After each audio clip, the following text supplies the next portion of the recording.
Olá, meus queridos, vamos aprofundar um pouquinho os nossos conhecimentos sobre o potencial de eletrodo.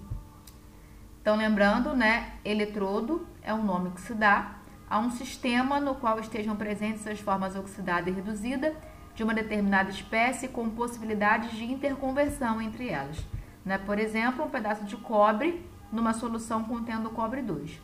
Então, existe aí a forma oxidada, cobre 2, e a forma reduzida, cobre 0, e a possibilidade de interconversão entre elas, por meio da superfície de cobre.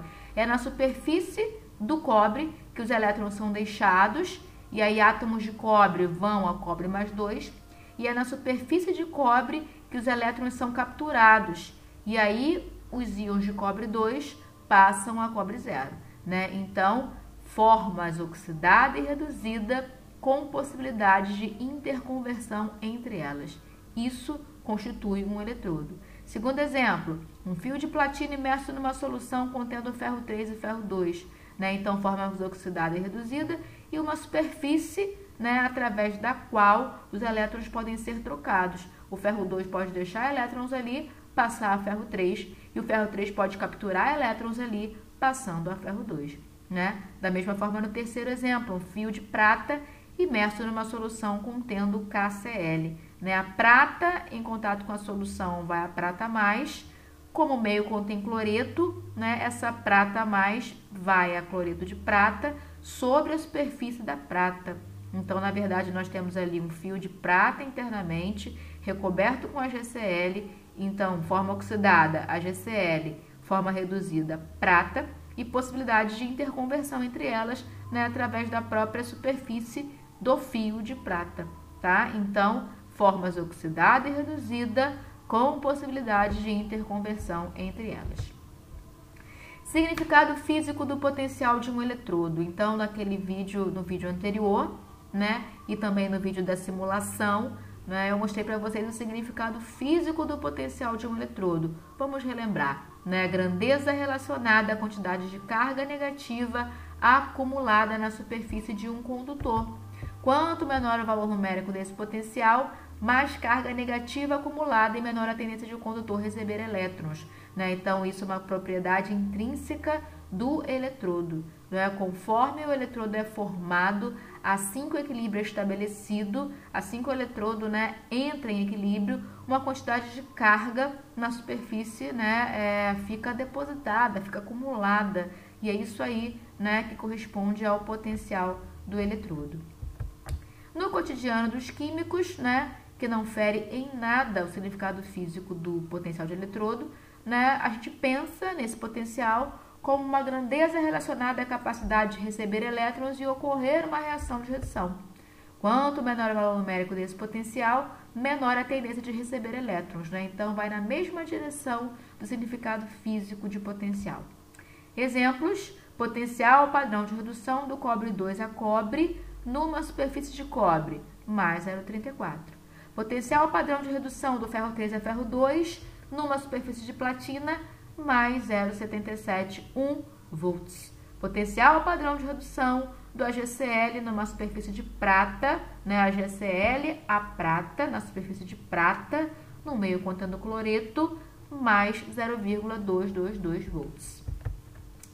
Fatores que influenciam o potencial de um eletrodo. Considerando um eletrodo em equilíbrio do tipo metal-íon em água, podemos escrever que a forma oxidada está em equilíbrio com a forma reduzida, e os elétrons trocados aí, acabam constituindo um reagente, digamos assim, dessa reação que está representada aí nesse equilíbrio. Lembrando da convenção de escrever sempre o equilíbrio no sentido da redução, e equilíbrio é equilíbrio, galera. Então, qualquer fator capaz de influenciar o equilíbrio é capaz de influenciar o potencial do eletrodo, tendo em vista que o potencial se relaciona à quantidade de elétrons acumulada na superfície do condutor. Então, quando o equilíbrio é estabelecido, tem uma quantidade de íons na água, em solução, tem uma quantidade de elétrons na superfície. Então, qualquer fator capaz de influenciar esse equilíbrio vai influenciar essa quantidade de elétrons na superfície e vai influenciar, então, o potencial do eletrodo. Considerando o equilíbrio, podemos concluir que os seguintes fatores influenciam o potencial do eletrodo: temperatura e atividade ou concentração de íons. No caso de eletrodos envolvendo gases, considera-se a fugacidade ou pressão, né? Então, equilíbrio é equilíbrio, galera. Num eletrodo em equilíbrio, existe a possibilidade de escrevermos uma reação, né? E essa reação, né, vai ter aí suas setas reversíveis, tal como qualquer outro equilíbrio. Então, qualquer coisa que possa influenciar na reação correspondente ao equilíbrio do eletrodo vai influenciar a quantidade de carga acumulada na superfície e vai influenciar, então, o potencial do eletrodo. Por exemplo, se um pedaço de cobre for imerso em uma solução contendo o cobre 2 com atividade X, após o equilíbrio estabelecer-se, teremos um determinado potencial por eletrodo. Então, a gente pode colocar um pedaço de cobre na superfície totalmente isenta de impurezas, na solução de concentração conhecida. Se a gente puder, ao longo do tempo, dosar essa concentração da solução, vai ser possível verificar que, em algum momento, a variação não vai mais acontecer, indicando que um equilíbrio se estabeleceu. E isso vai estar associado a uma quantidade de carga acumulada na superfície, logo a um potencial. Vai se desenvolver um potencial nesse eletrodo. Se o mesmo pedaço de cobre for imerso em uma solução contendo íons cobre com atividade Y, após o equilíbrio estabelecer-se, teremos um outro valor de potencial, Então, na primeira situação, nosso entendimento é que uma quantidade de carga ficou acumulada sobre o condutor, por exemplo, alfa.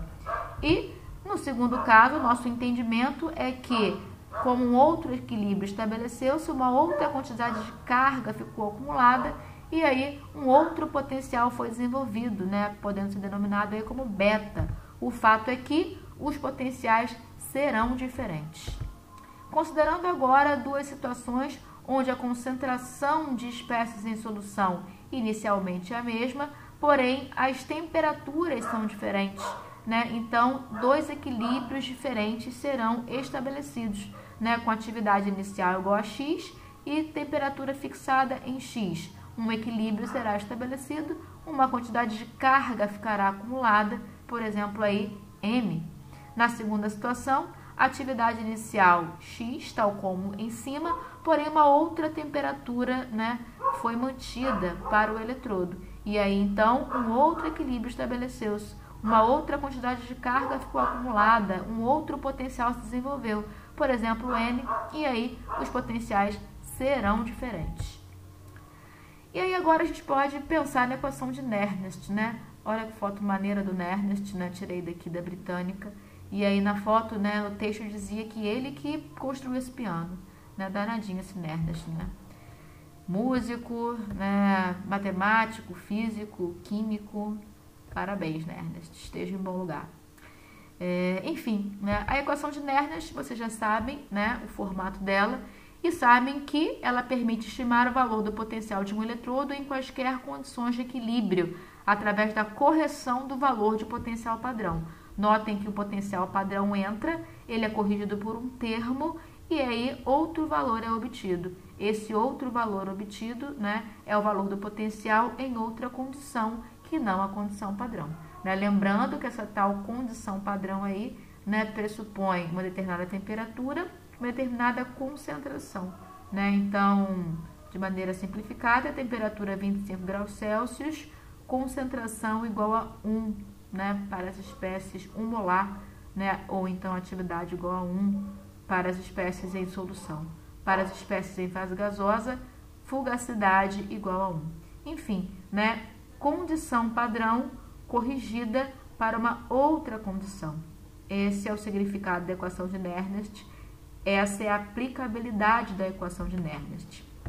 Descrevendo os termos, Delta E é a potencial do eletrodo em quaisquer condições, delta E zero é o potencial padrão do eletrodo, R constante dos gases ideais, T temperatura absoluta do eletrodo, Ni o número de elétrons envolvidos na reação do eletrodo, F a constante de Faraday e Q um quociente apropriado das atividades ou fugacidades. Acredito eu que vocês já saibam lidar, trabalhar com essa equação, saibam utilizá-la. Na lista que eu passei, acredito que tem exercícios nos quais vocês tenham que usar essa equação. Qualquer coisa me procurem, Então, por hora é isso, né? Porque precisamos saber de onde se originou essa equação. E isso a gente vai saber, isso a gente vai ver quando se aprofundar, né, na termodinâmica dos processos eletroquímicos. Por enquanto, a gente está na revisão, né, a gente está na construção, na revisitação das bases, né, ainda precisamos nos aprofundar, né, no assunto da Físico-Química 3, que é termodinâmica dos processos eletroquímicos, nesse primeiro momento. Tá? Então, a gente vai ver de onde vem a equação de Nernst, né? Quais são os pressupostos dela, né? Quais são as limitações dela. A gente entende melhor, né, a validade, né, a aplicabilidade de uma equação quando vê a sua dedução, a sua construção. E a gente vai ver a construção da equação de Nernst para entender direitinho, né, em que situação ela se aplica. Nós já sabemos, né, que ela serve para isso aqui, mas ela tem algumas particularidades. O significado, né, o resultado que vem dela, né, pressupõe que estejamos com o eletrodo em equilíbrio. E essa não é a realidade sempre, né? No campo, eu tenho aí um eletrodo, né? Ele não está em equilíbrio, né? Então, eu não posso aplicar a equação de Nernst para saber, né, para estimar o potencial do eletrodo, né, naquelas condições que não são de equilíbrio, né? Então, vamos ver na dedução da equação de Nernst aonde que entrou aí essa questão, né, de ela estar presa, né, a um eletrodo em equilíbrio. Enfim, né? Veremos de onde se originou a equação de Nernst quando iniciarmos o estudo da termodinâmica dos processos eletroquímicos. Um beijo, galera. Espero que tenham entendido e até mais. Fiquem com Deus.